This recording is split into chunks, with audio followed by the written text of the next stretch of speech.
Merci, Monsieur le Président, mes chers collègues. Le vin, dans toutes les civilisations, est un présent des dieux.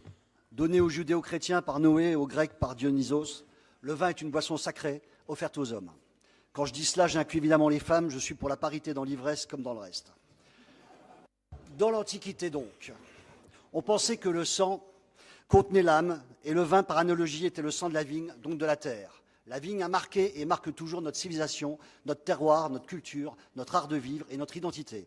Et si l'on y rajoute la symbolique christique, où Jésus dit « je suis la vigne » et où le vin symbolise dans l'Eucharistie son sang, vous comprendrez pourquoi la vigne nous parle au corps, au cœur et à l'âme, si j'ose dire.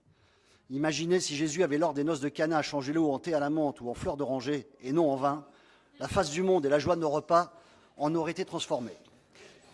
Cette digression symbolique et historique.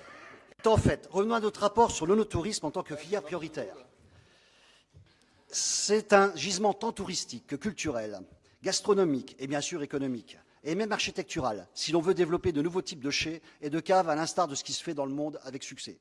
De plus, c'est un marqueur d'identité pour nos 3 anciennes régions historiques. C'est pourquoi nous pensons que les 300 000 € injectés dans cette histoire en devenir ne peut être que le prélude d'un plus vaste chantier.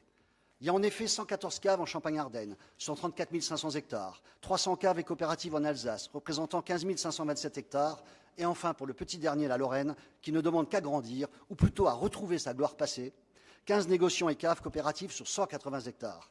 Pour mémoire, en 1833, il y avait 34 000 hectares de vignes en Lorraine, soit l'équivalent de la Champagne d'aujourd'hui. Mais les guerres, l'industrie et le phylloxéra n'étaient pas encore passés par là.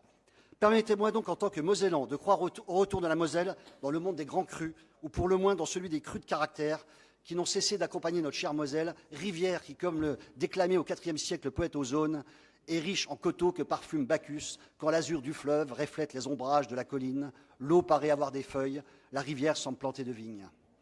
Mais revenons à notre grande région, qui dispose donc pour l'heure de 430 caves, ce qui n'est pas rien, si on la compare par exemple au plus étendu des vignobles français, celui du Val-de-Loire, avec ses 70 000 hectares de vignes et 350 caves. On peut donc se poser la question de pourquoi limiter cette aide à des entreprises installées dans notre grande région depuis moins de 10 ans.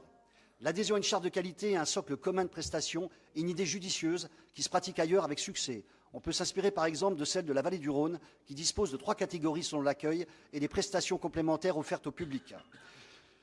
Sur le suivi et le contrôle de l'aide octroyée, nous pensons préférable de dire et d'écrire « fera l'objet » plutôt que « pourra faire l'objet ». C'est l'argent du contribuable qui est engagé et cela nous paraît normal de contrôler l'emploi de ces aides et nous sommes persuadés que les entreprises, loin de voir en ce contrôle une défiance envers elles, seront contentes et satisfaites que l'on suive leur réalisation.